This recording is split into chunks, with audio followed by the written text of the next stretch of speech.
Welcome back to Simplifying the State, the podcast where we break down politics so you don't have to try to figure out why the President of the United States is suggesting federalizing elections. As always, I'm Adam Watson.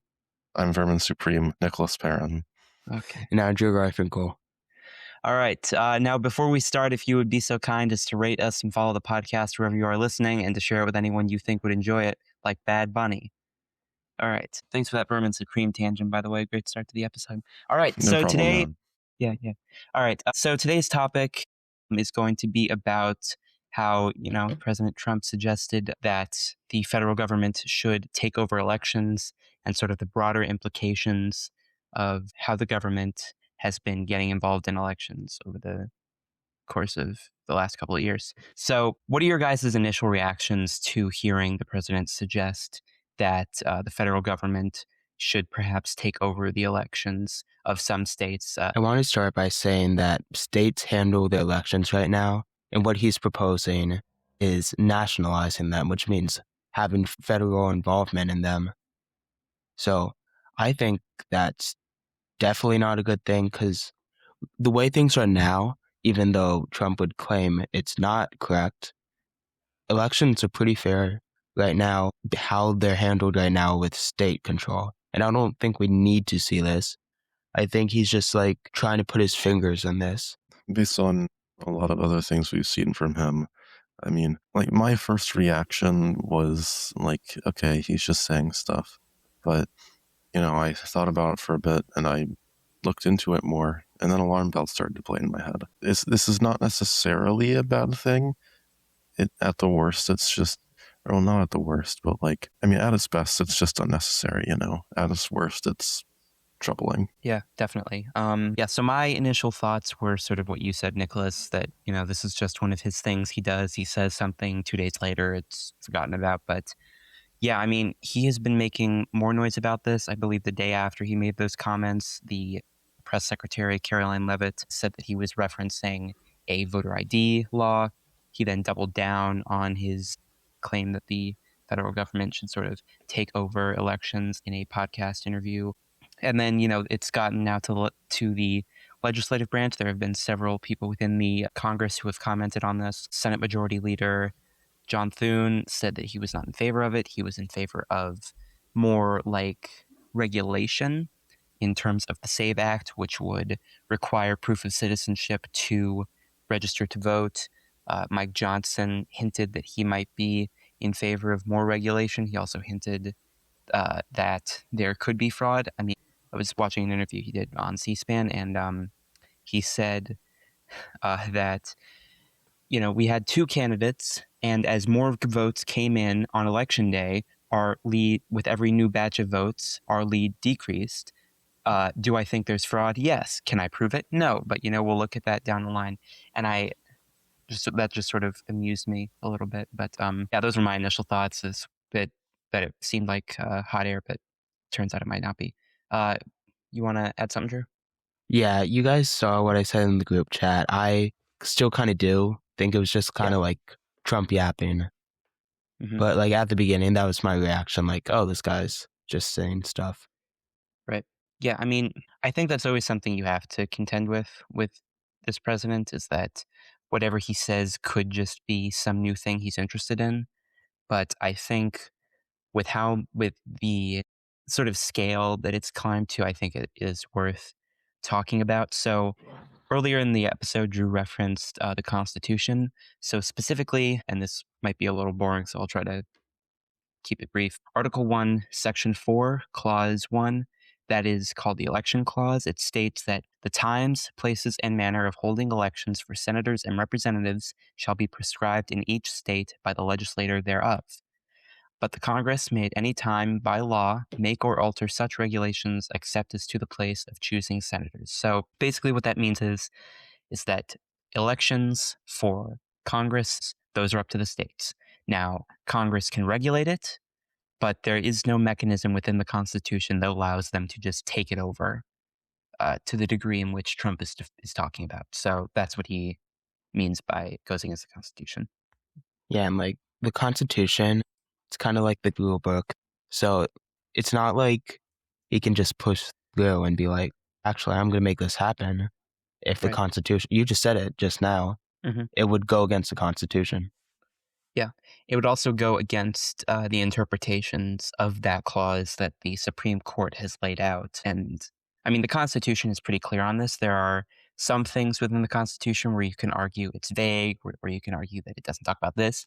But this is pretty clear.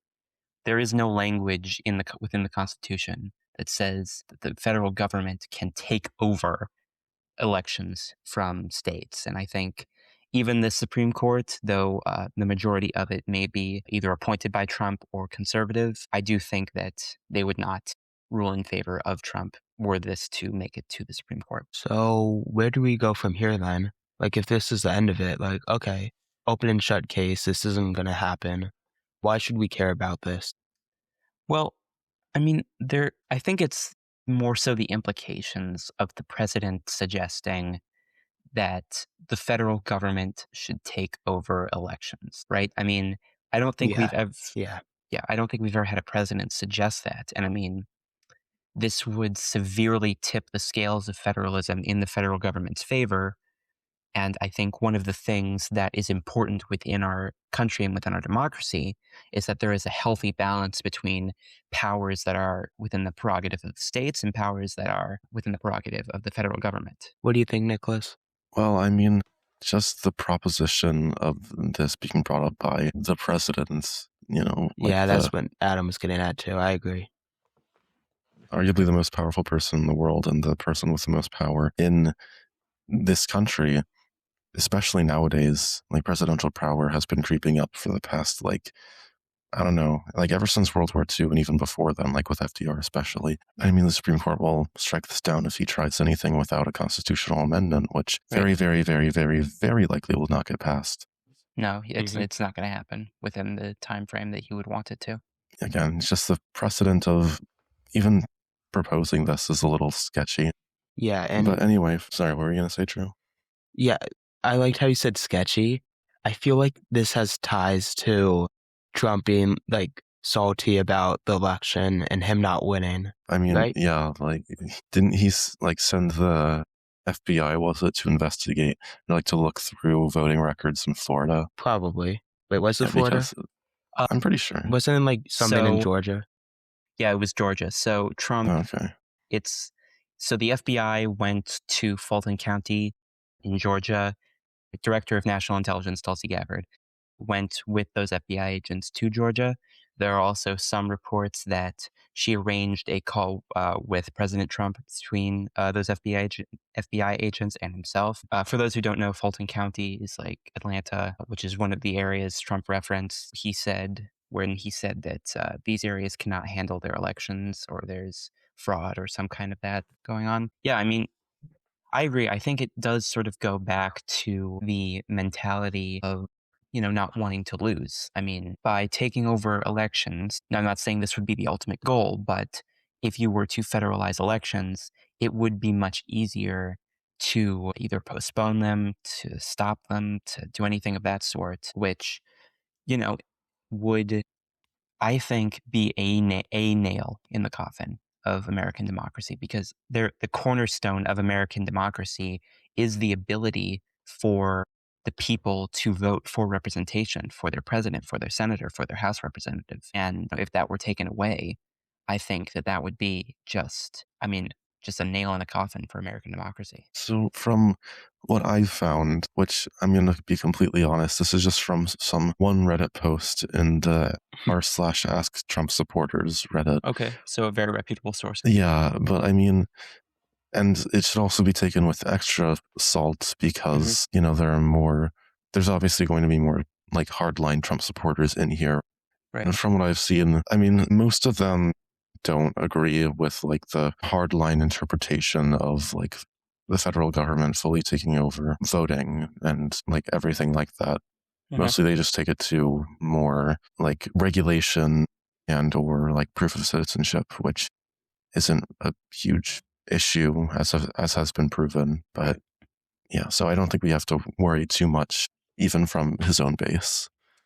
Right. And I know it's definitely not going to be popular with the states, and we've sort of seen that. The Missouri Secretary of State, he came out and he said he would not be in favor of the federal government taking over elections, obviously. I mean, whether you're a Democrat or a Republican in one of these states, the one thing that they can all pretty much agree on is that they do not want to give more power to the federal government at the expense of the state's power, is traditionally something that holds true. Yeah, I mean, I think even within the most extreme circles of Trump's supporters, or at least within the majority of them, there is not going to be a huge base of support for the federal government taking over elections, especially because Republicans are usually not big fans of the federal government. Yeah, I mean, I would push back against that a little because there are some Trump supporters that do support the federal government, but only in, a Trumpian way, which is, those people are kind of few and far between. Yeah, not all like MAGA people dislike the federal government in that way. Yeah, I mean, the broad majority of Republicans tend to be against a strong federal government, but yeah. Okay, so I guess the last thing we should talk about is, how does this affect high schoolers? I'm going to be completely honest. I'm not sure it will. I mean, if it follows through to its logical conclusion, which will be it not going anywhere, possibly we see a little bit more regulation on like voting ID and stuff like that. But that's a lot. That if it follows that logical conclusion, then I doubt it will be of much consequence. If by some crazy happenstance the federal government passes a constitutional amendment by November, and then the majority of states ratify it, and all of a sudden the federal government can take over elections, then I think it'll have a lot of consequence, especially when we have elections. But I think the more, the actual concern of this is just the president suggesting something like this, is I think what it ultimately goes back to. What do you think, Drew? Yeah, and we kind of talked about this in the episode A Big Week for Elections. We talked about potential actions by the Republican Party for the next election cycle. So I think we're starting to see this. Like, he's taking actions for, I don't know if he thought he could get this done on time, but it shows his interest and like focus on making something happen for this next election. What do you think, Nicholas? I mean, I guess this can also tie back into his attempts to convince state legislatures to gerrymander in order to save him, in order to save the Republican Party in the House. Has California gone through with it? Or Yeah, did they California voted on it. It got challenged, got appealed to the Supreme Court. Supreme Court 2 days ago or today or something like that said that the California maps were constitutional, and that's that. So they're going to go through in that midterm. I mean, I kind of figured that this would happen, but I'm just disappointed because, gerrymandering is like kind of bad. I think kind you could say that. You could kind say is that. a weak word, I think, for the situation in which we find ourselves in terms of gerrymandering, but I mean, have you seen Illinois' proposed maps? Oh, yeah. I've seen Illinois' proposed maps where it's like a snake all leading up to Chicago. Oh, yeah, I've seen those. Yeah. Like, let's connect these two democratic things with the snake, and all of them are snakes and ladders, and Yeah. yeah. But, as is the state of our country and democracy as of now. So Yippee. It's always fun to talk about that. Yeah. Hey. All right. Well, if no one has anything else to add, I think that's going to do it for this episode. So, make sure you follow the podcast wherever you're listening. Spotify, subscribe to us on YouTube, follow us on Instagram, do all that stuff. We would really appreciate it. And we'll see you guys next time. Cue outro music.